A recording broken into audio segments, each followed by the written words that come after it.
Proverbs 3. My son, do not forget my teaching, but keep my commands in your heart. For they will prolong your life many years and bring you peace and prosperity. Let love and faithfulness never leave you. Bind them around your neck. Write them on the tablet of your heart. Then you will win favor and a good name in the sight of God and man. Trust in the Lord with all your heart and lean not on your own understanding. In all your ways submit to him, and he will make your path straight. Do not be wise in your own eyes. Fear the Lord and shun evil. This will bring health to your body and nourishment to your bones. Honor the Lord with your wealth, with the first fruits of all your crops. Then your barns will be filled to overflowing, and your vats will brim over with new wine. My son, do not despise the Lord's discipline, and do not resent his rebuke, because the Lord disciplines those he loves. As a father, the son he delights in. Blessed are those who find wisdom, those who gain understanding, for she is more profitable than silver and yields better returns than gold. She is more precious than rubies. Nothing you desire can compare with her. Long life is in her right hand, and in her left hand are riches and honor. Her ways are pleasant ways, and all her paths are peace. She is a tree of life to those who take hold of her. Those who hold her fast will be blessed. By wisdom the Lord laid the earth's foundations. By understanding he set the heavens in place. By his knowledge the watery depths were divided, and the clouds let drop the snow, or the dew. My son, do not let wisdom and understanding out of your sight. Preserve sound judgment and discretion. They will be life for you, an ornament to grace your neck. Then you will go on your way in safety, and your foot will not stumble. When you lie down, you will not be afraid. When you lie down, your sleep will be sweet. Have no fear of sudden disaster or of the ruin that overtakes the wicked. For the Lord will be at your side and will keep your foot from being snared. Do not withhold good from those to whom it is due when it is in your power to act. Do not say to your neighbor, come back tomorrow and I'll give it to you, when you already have it with you. Do not plot harm against your neighbor who lives trustfully near you. Do not accuse anyone for no reason when they have done you no harm. Do not envy the violent or choose any of their ways. For the Lord detests the perverse, but takes the upright into his confidence. The Lord's curse is on the house of the wicked, but he blesses the home of the righteous. He mocks proud mockers, but shows favor to the humble and oppressed. The wise inherit honor, but fools get only shame. All right, everybody, how are we doing? Proverbs 3. Okay, again, working on the video quality production here, but we're going to get better. Wow, there's so much in that. Proverbs 3 is probably one of my favorites, only because it is so overarching, you know.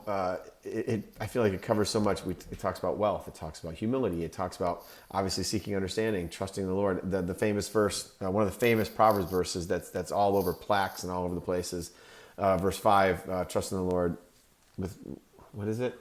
Trust in the Lord with your understanding and lead, trust in the Lord with all your heart and lead not on your own understanding, right? And then for he will make your path straight. And I feel like that 5 and 6, it encapsulates kind of what Proverbs is all about. Because when you think of trusting somebody, that's essentially they tell you something and you don't know yourself. You don't have the knowledge, so you have to trust them. You don't have to trust me when I say, hey, you know, the sun's going to come up tomorrow morning. Trust me. You're like, dude, I don't need to trust you for that. I know that's going to happen.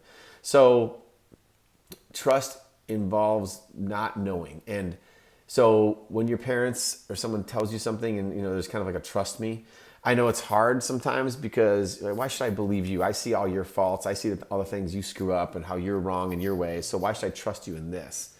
And that's a great question, you know, and someone kind of proves themselves out. You know, should you trust them or should you not trust them? Sometimes you trust somebody and they lead you the wrong way, and then you're not going to trust them the next time. And that's what trust is. Trust is built over time, right? But it's broken so easily. So there's so much going on in this chapter. I can't cover it all. I do want to get this quote out here. When you think of trusting in the Lord, you know, and that would be, I guess, following these Proverbs, or this father saying to his son and his children, trust me. You know, I learned this years ago, and I love this phrase. Experience, you can go get your own experience. Don't trust me. Go do it. Go figure it out on your own. Experience is a great teacher. It's actually probably the best teacher in the sense that it will convince you. Because if you're little and you touch the stove and find out that it burns, or you get older and you choose to do other things that you've been told not to do that have greater consequences, because see, the older you're getting and as you're going to get older, the consequences become bigger and bigger and bigger. When you screw up at 3 years old, whatever. Maybe you break a toy or something, okay? Or maybe you throw a toy and hit another kid in the head, hurt somebody. When you're 15, 18, 24, 30, those same mistakes in life have way bigger consequences, and they can have bigger consequences for you and for others and for the world around you. So experience is a great teacher, but it is also usually the most expensive, right? Like I can tell you, hey man, don't drink too much alcohol, don't do drugs, whatever. And you can say, man, I don't trust that. I'm going to experience that myself. I'm going to see if what happens when I drink too much alcohol, whether it be in one setting, in one sitting, or over time, just consistently.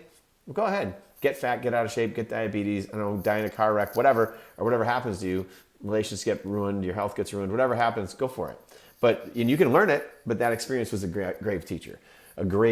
So, trust is interesting. So let's just go back to this, the 3x5 card, right? The memory. I want to encourage you, again, pick something out. There's so many, we could honestly talk. You could pick 1 or 2 verses out here at a time and talk for an hour. So I don't want to do that. I want it to impact you, whatever's impacting you. Maybe I touched on it, maybe I didn't.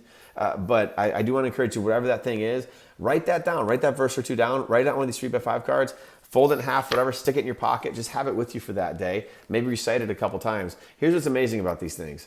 For me, it can be 10 years later, 15 years later, and I've been in a situation somewhere where I felt as if I was reaching for understanding and what do I do here? And I'm not even joking, one of these verses that I memorized one day will pop into my head. And I believe that is a divine interaction going on there. Describe it however you want. You can think whatever you want. It's your subconscious mind, whatever. I don't care. Point is, it works. So I encourage you to do that again. I'm going to continue to encourage to do that through this entire thing because Proverbs is so beautiful in that it has these tiny, tiny little phrases that can mean so much and have such grave application. So you don't have to memorize a book or even a chapter or even a paragraph. You can literally memorize a little quote, a little sentence and a half or 2, and it can have a lot of power. So that's my encouragement to you. Hopefully you were able to take a look at the notes from chapter 2, Proverbs 2, and look at that 6 decisions book, that outline. That was great. Please go ahead and post comments. I know a lot of you are texting me, which is awesome, but feel free to go ahead and post comments here on YouTube in the comment section, and we can have little conversations there as well. And I will respond if you have something to say or have a question. All right, everybody. Have a great day. Be wise.